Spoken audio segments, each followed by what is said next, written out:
Hi, it's Sarah here from Thriving Solo, and today I'm going to talk a little bit about what I wish I knew before starting my acupuncture clinic. And some of it's not even what I wish I knew, but what I wish I'd acted upon.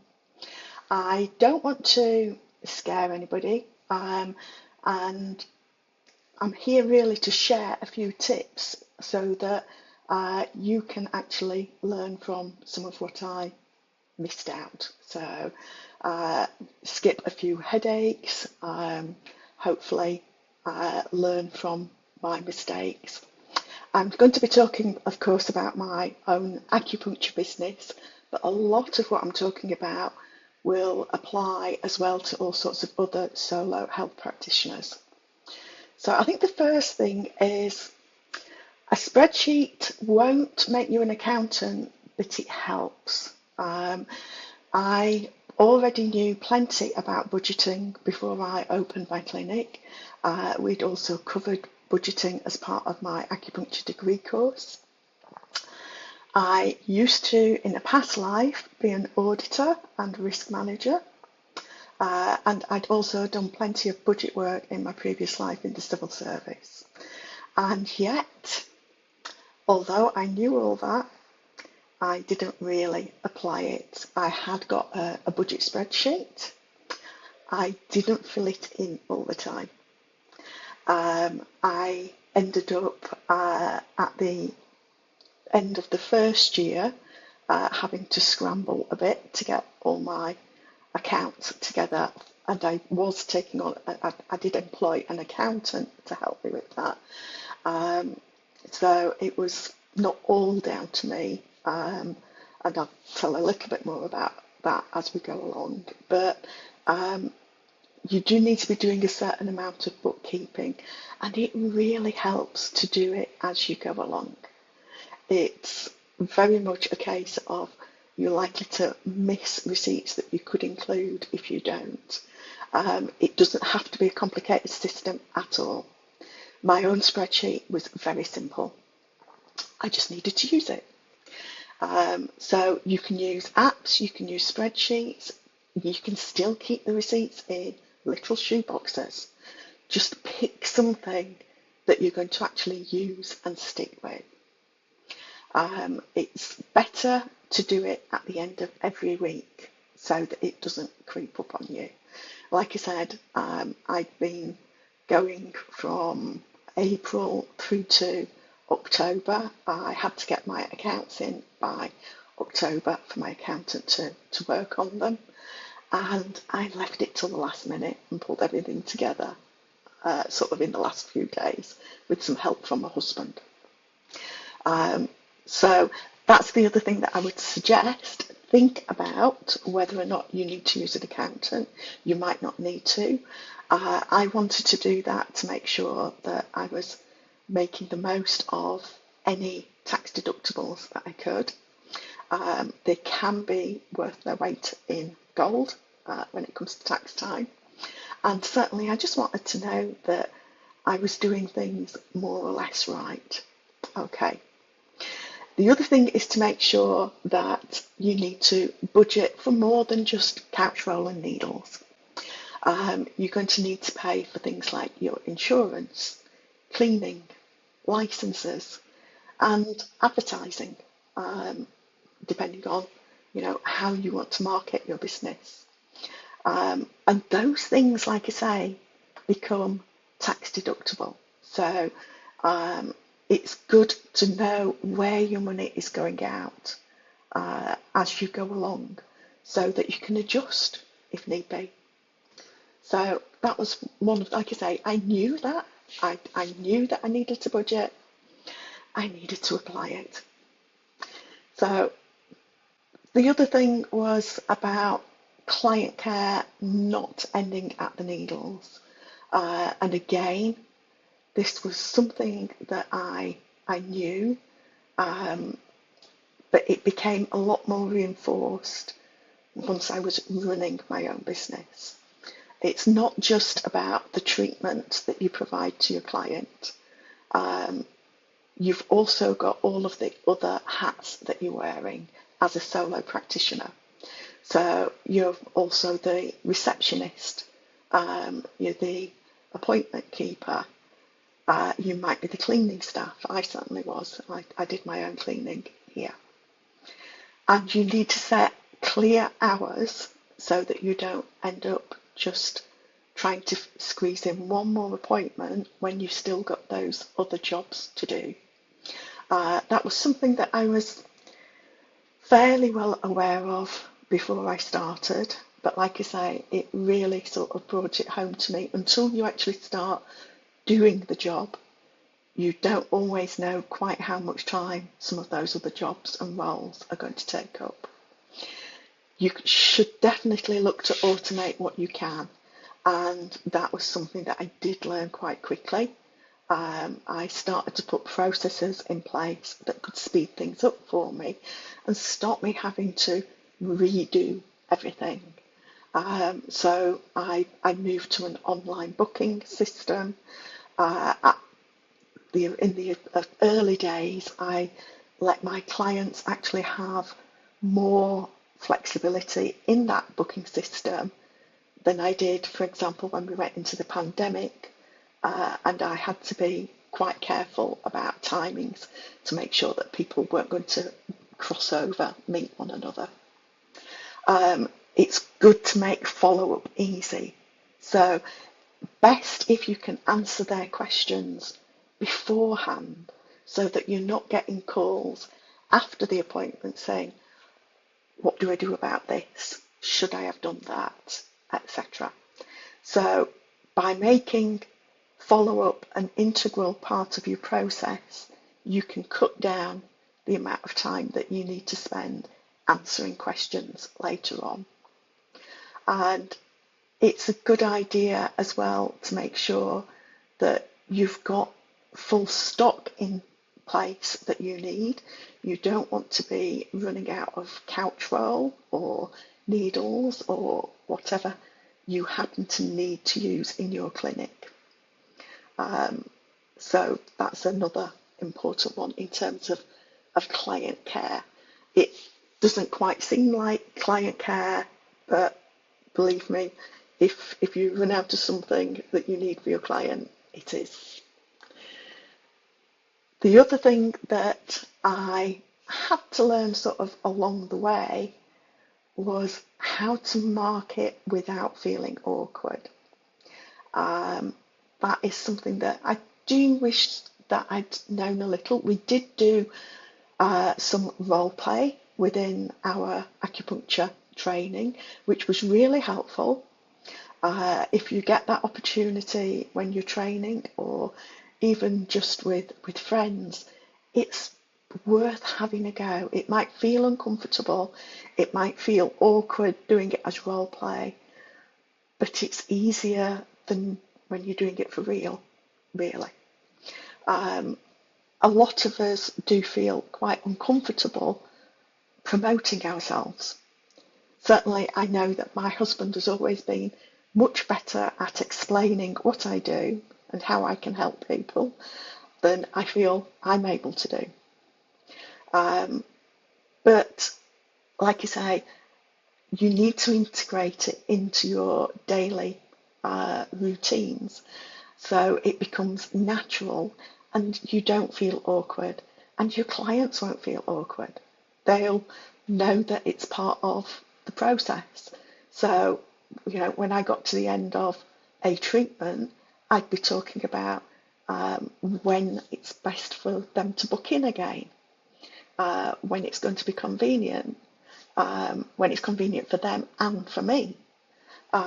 So it was a case of getting that repeat booking without pressurising them, but letting them know that they needed to have a series of treatments for this to work for them. And again, that became part of the onboarding as well.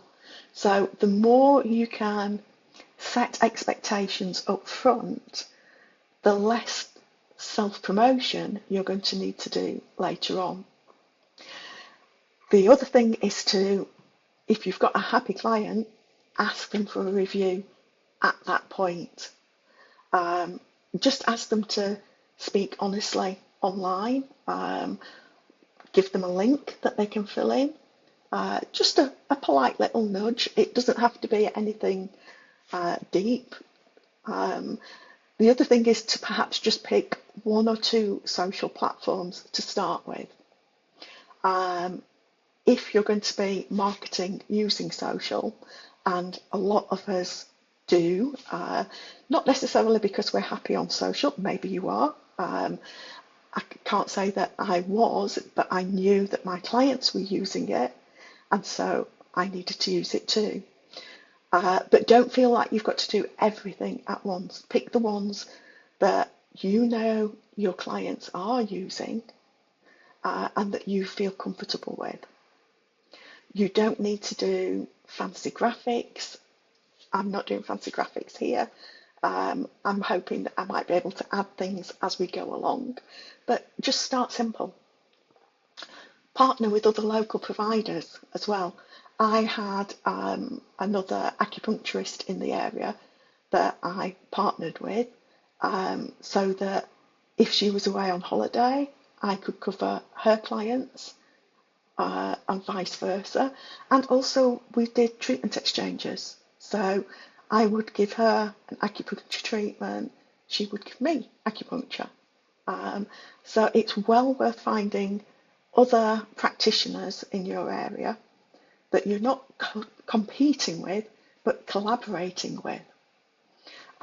Even better if you specialise perhaps in different areas, but you still know, the basics. The person that I partnered with specialised in fertility treatment. I specialised in pain management.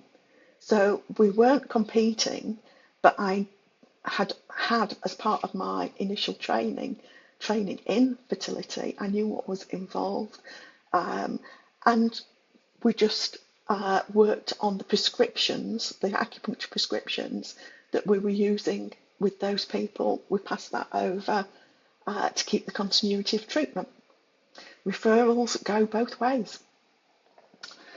The other thing that I think I wish that I'd known before I started is about the emotional side of being your own boss. I had worked self-employed when I was working in the civil service. I ran a little craft class, and I had been self-employed in that way.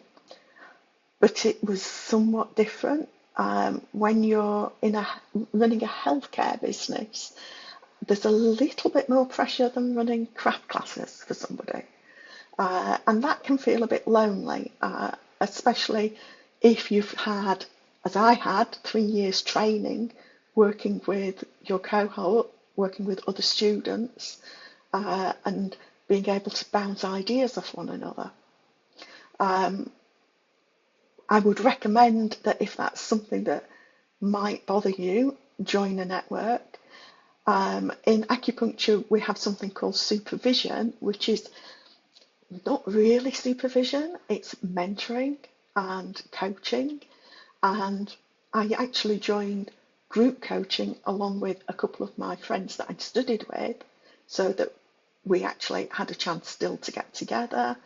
And we had some feedback from somebody who was an experienced healthcare practitioner.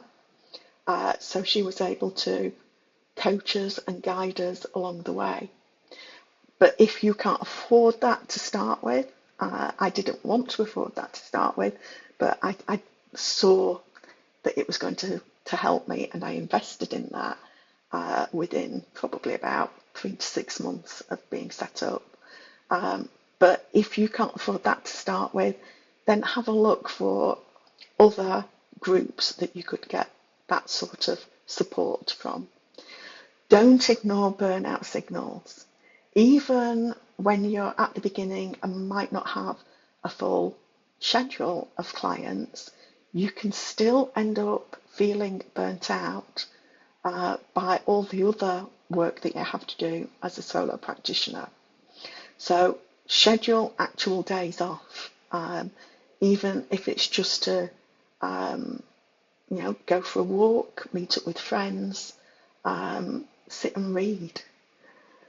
I would say to set realistic goals. That was something, as I said, that I did early on, that I was looking for flexibility over increased income to start with.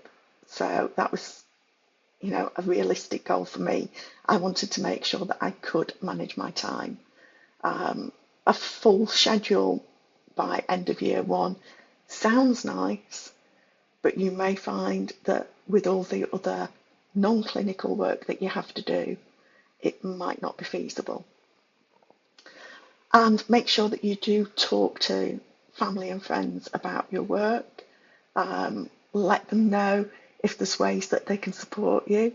As I say, just by being there and having a friendly chat over a cuppa in some of your non-clinical time. The final thing that I would say to do is, or the final thing that I wish that I'd known, was about being honest with clients. When you first start out, it can feel very uncomfortable to admit to clients that you don't know everything about your chosen profession. So, I would have somebody coming and they might have a condition that I didn't know about, I'd not come across in my clinical work, in my clinical training. But I needed to be honest with them and at the same time reassuring. So what I would recommend is admit if it's something that you're not familiar with, but let them know that you are checking into it, you're researching it, and bring in what you do know so that they feel comfortable still with you. You'd be surprised at just how much listening to them will actually count for so much. A lot of our clients, have perhaps had a bit of a rough time with other medical practitioners. They've often been gaslit, to be quite honest. And just having somebody who's willing to listen to them counts for so much. Here in the UK, if you go and see your GP, your doctor, you can only talk about one thing at a time. If you want to talk about more than one thing, you have to book another appointment. The appointments are short. And if they can't get through it in that time, you won't necessarily get more time to be seen. So this idea of only talking about one thing, again, is somewhere we can have a more holistic view. We can listen to, okay, so, you've got this pain condition, but also you're not sleeping. So there is a connection there, and it's worth sort of covering that. And what I would say is, if you do come across something that you're not familiar with, there is so much information out there. Ask the client. The client probably knows a lot more than you do, at least of the lived experience of that condition. But then, best still, if you've got information about it before the appointment, then a quick Google just to find out what it's about can just mean that you can have a more educated conversation with them. And hopefully, as part of your healthcare training, you've been given some training in how to research conditions. So some deeper research as well, not just Google. Dr. Google, can be helpful, but there's also some things that aren't quite right. So you need to know, you need to be able to work out what is useful and what's not. The other thing is, again, in terms of being honest, if you make a mistake with scheduling and you book somebody in and you end up with a double booking, or maybe somebody turns up and you weren't expecting them, Be honest about it, apologise, even if you're not sure whether it's your fault or whether it's their fault. Hopefully you'll be able to put systems in place that avoid that happening in the first place. But it will happen, there will be mistakes, and your clients will appreciate honesty. So just fix it and move on. So running a healthcare business does feel a lot easier when you talk about with others who are in the same shoes. So back to that idea of a group somewhere, share these stories. We've all gone through these things at some point or other. So a few closing thoughts about, what I learned, what I wish that I'd known, or like I say, more I did know it, I needed to implement it. So you're doing very important work, impacting the health of other people, but you're also having to wear many hats as a solo practitioner, and it's one of those things that even if you know now what I went through, the mistakes I made, there will be new mistakes to be made, I'm afraid, because that's the way it goes. So I'd encourage you to drop any questions that you might have in the comments. If you want to know how I tackle something in more depth, just let me know. Thank you for watching. Please take a break today. Make sure that you are protecting your own energy. And please subscribe or like my channel for more honest advice and thoughts about how you can streamline your workday and cut down on that non-clinical work. Thank you.